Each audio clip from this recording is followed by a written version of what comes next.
What begins as a legal work visa in 2026 often ends in a nightmare of debt, bondage, and stolen passports.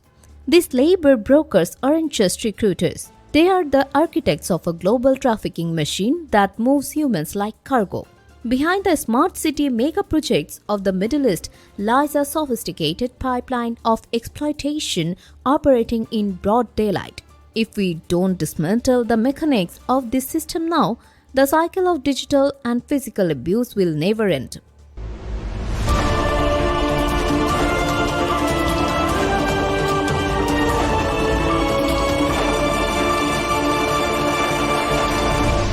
Channel CB.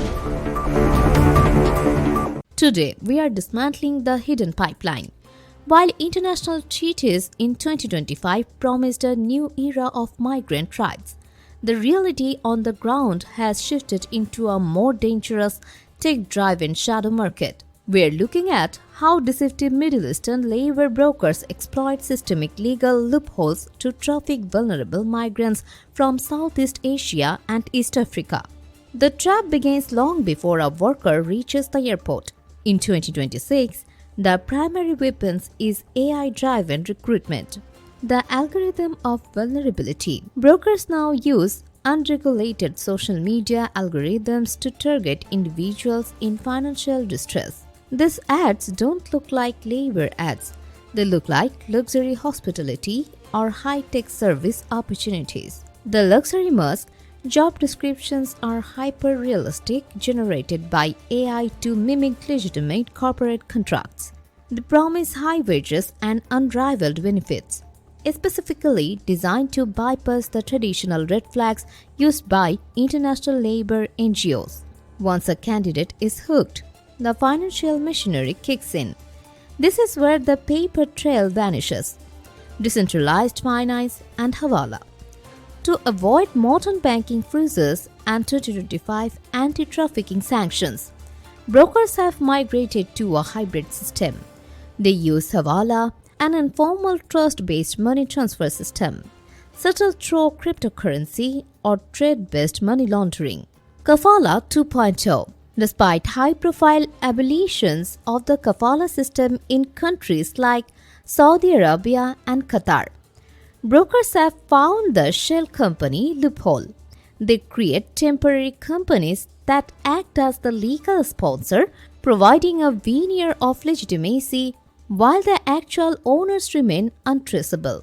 The physical journey is a masterclass in physiological grooming and control. The immediate strip. Upon arrival at Gulf hubs, the grooming phase ends.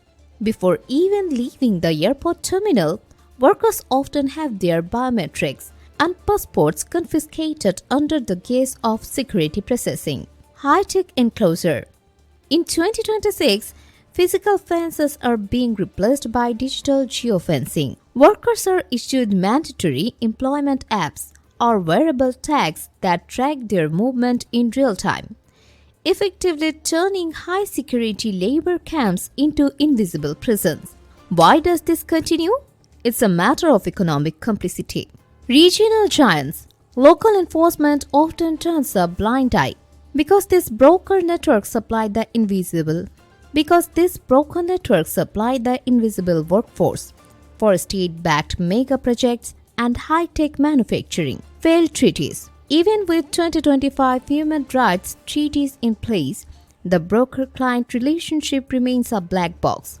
The legal responsibility is so fragmented between origin and destination countries that no one is held accountable. The pipeline survives on our silence, but there is a growing resistance. Underground networks of whistleblowers are now using encrypted tech to document abuses and help workers escape the shadow market. As consumers, the pressure starts with us. We must demand radical transparency from brands operating in these regions.